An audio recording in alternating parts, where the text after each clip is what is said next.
मैं उस अल्लाह की कसम खा के कहती हूं, जिस तरह तुम्हारी माँ एक है, यानी तुम चारों की माँ एक है, उसी तरीके से तुम चारों का बाप भी एक है। यानी मैंने तुम्हारे बाप की अमानत में कभी खयानत नहीं की है। यानी तुम्हारी माँ ने किसी गैर मर्द का मुंह नहीं देखा है और मेरा कोई दूसरा शौहर भी नहीं रहा है। तुम चारों की जिस तरह माँ एक है, उसी तरीके से तुम चारों एक ही बाप के बेटे हो।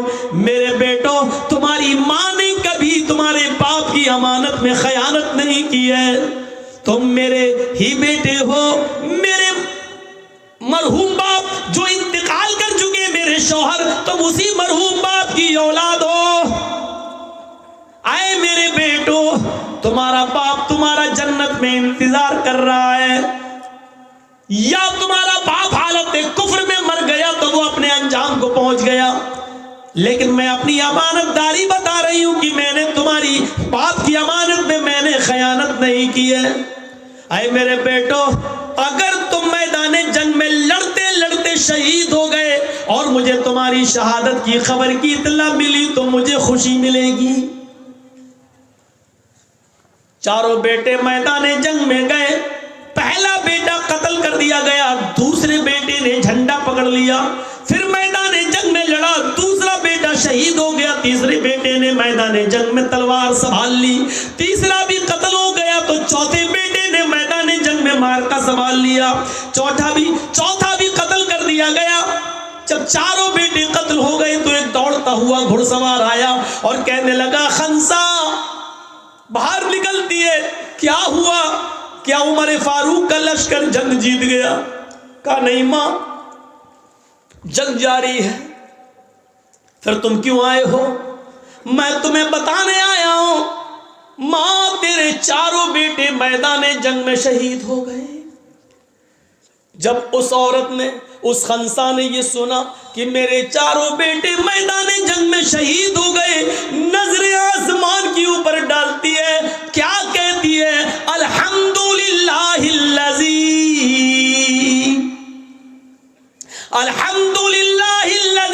शर्रफनी बिक़त्लिहिम। तमाम तारीफें उस अल्लाह के लिए जिसने मेरे बेटों के कत्ल से, जिसने मेरे बेटों की शहादत से मुझे इज्जत बख्शी है। यानी मेरे बेटों की शहादतें उसने कबूल फरमा ली है।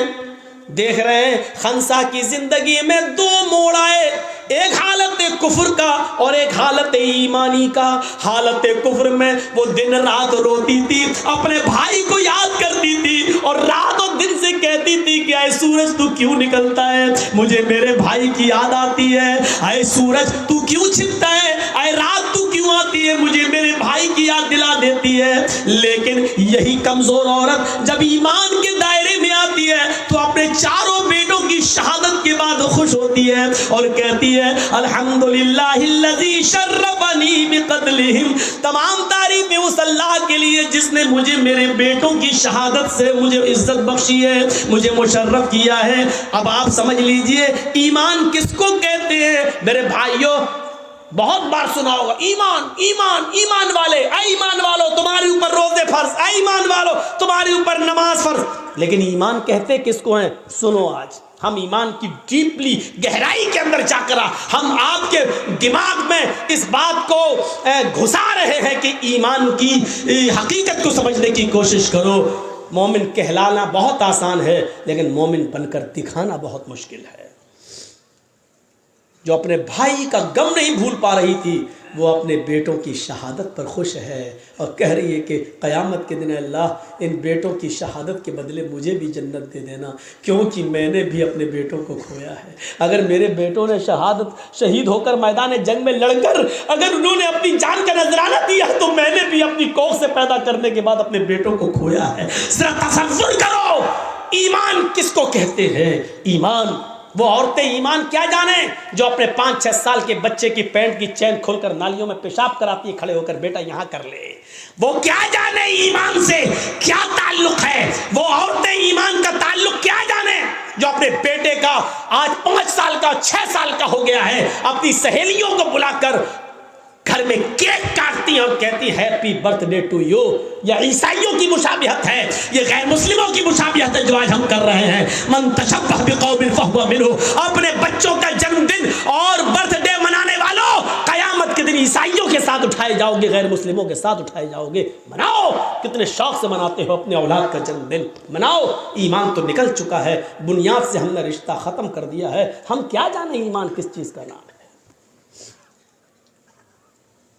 ये औरतें अपने बच्चों का जन्मदिन मनाती हैं, शर्म आनी चाहिए।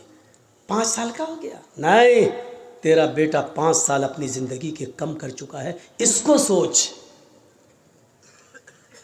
10 साल का हो गया, हाँ 10 साल का हो गया, लोग कह रहे अल्लाह इसकी उम्र लंबी करे। भाई लंबी कहाँ कर, वो तो 10 साल कम कर चुका है। तेरी दुआ करने, लंबी दुआ करने से लंबी थोड़ी हो जाएगी, वो तो अब 11 साल का। ये खौवे लोग हैं, ठूसने आते हैं और दुआ देते हैं लंबी उम्र हो। माफ कीजिएगा, नाजायज काम करके वहां दुआ दे रहे हो, वहां दुआ भी कबूल नहीं होगी। गलत काम करके दुआ कर रहे हो। 400 आदमियों की बारात गई, डीजे बजे, लड़के ने सेहरा बांध लिया हाथी की सूंड की तरह लटकाया, मेहंदी लगा ली हाथ में। पोंपूलाल पहुंच गए, बैठ गए स्टेज पर, वीडियो बन रही है और वीडियो बनने के बाद लड़की की वीडियो बन रही है, दुल्हन की, हेमा मालिनी की अम्मा की। आज वो इतनी सजी हुई है, लिपस्टिक, क्रीम, पाउडर सब लग रही है जैसे वो हेमा मालिनी की अम्मा बन गई हो, लगी। उसकी भी वीडियो बन रही है। ये सारे हराम काम करने के बाद निकाह पढ़ा जा रहा है। मौलाना साहब कह रहे हैं निकाह कबूल किया, लड़के ने कह दिया निकाह कबूल किया, और निकाह के बाद दुआ हो रहा अल्लाह शादीशुदा जिंदगी में बरकत अता फरमा। हराम काम करने के बाद बरकत की दुआ दे रहा हो, 2 साल में तलाक हो जाएगी।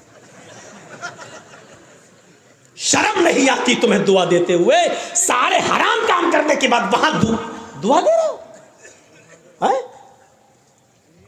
नापाक नमाज पढ़ लो, नापाक बगैर वुजू के मस्जिद में चले जाओ, नमाज पढ़ लो, और नमाज पढ़ने के बाद अल्लाह मेरी दुआ कबूल फरमा ले, अल्लाह मुझे रोजी रोटी में बरकत अता फरमा। अब आप गौर करो, ये सारे गलत काम करने के बाद आप दुआ मांगेंगे, दुआ कबूल होगी? दुआ कबूल कहाँ होगी? जब आपका रिस्क भी हलाल हो। आपने 100 रुपए का पंजाबी खरीदा, 99 रुपए आपने रिक्शा चलाया, ई रिक्शा चलाया, टोटो चलाया, और कुर्ता मिल रहा है 100 रुपए का, पंजाबी मिल रहा है 100 रुपए का, 99 रुपए आपके मेहनत के, 1 रुपया आपको हराम का मिल गया। आपने 100 रुपए मिला के पंजाबी ले लिया, आपने वुजू भी बनाया, आपने गुस्ल भी किया, आपने नमाज भी पढ़ी, आप दुआ भी मांग रहे हैं, लेकिन अल्लाह के नबी फरमाते हैं कि जब तक वो कुर्ता तेरे जिस्म पर रहेगा, रब्बे काबा की कसम, उस जात की कसम जिसके कब्जे में मेरी जान है, अल्लाह के नबी कहते हैं 1 रुकू कबूल नहीं, 1 कयाम कबूल नहीं, 1 सजदा कबूल नहीं। 99 रुपए हलाल के, 1 रुपया हराम का, 99 रुपए कड़ी मेहनत के पसीना बहाकर कमाया, 1 रुपया हराम का मिला दिया है। जब तक वो कपड़ा तुम्हारे जिस्म पर रहेगा, नमाज कबूल नहीं होगी। अब नमाज के बाद कहो अल्लाह मुझे ये दे दे, मुझे ये दे दे, मुझे ये दे दे। ऊपर से आवाज आती है व मतअमुहु हराम व मशरबुहु हराम व मलबसुहु हराम व गुज़िया बिल हराम। आए फरिश्तों, मेरा बंदा देखो क्या क्या चीजें मांग रहा है, मैं भी चाहता हूं कि दूं, लेकिन कैसे दूं? ये जो खाकर आया वो हराम का, जो पीकर आया वो हराम का, जो पहनकर आया वो हराम का, इसके जिस्म में जो खून दौड़ रहा है वो हराम का। फअन्ना युस्तजाबु लिज़ालिक। हम अपने बंदे की दुआ सुने तो कहां से सुने? 99 रुपीस हलाल के, मेहनत के, और उसके बाद 1 रुपया हराम का। जब ऐसा करने के बाद भी दुआ कबूल नहीं हो रही है, तो हमारी शादियों में डीजे और ये सब और उबटने, हल्दी, मेहंदी सब करने के बाद और वीडियो बनाने के बाद लड़का और लड़की को फिर कहो अल्लाह शादी में बरकत अता फरमाए, ये दुआ कबूल होगी?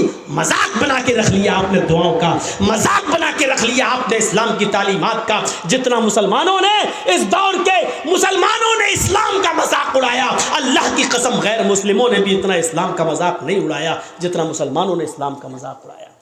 जब चाहे तब खड़े हो गए, अल्लाह ये कर दे, अल्लाह वो कर दे, अल्लाह वो कर दे। अरे पहले देख तो उसकी हैसियत क्या है, पहले देख तो। अल्लाह के नबी के पास जो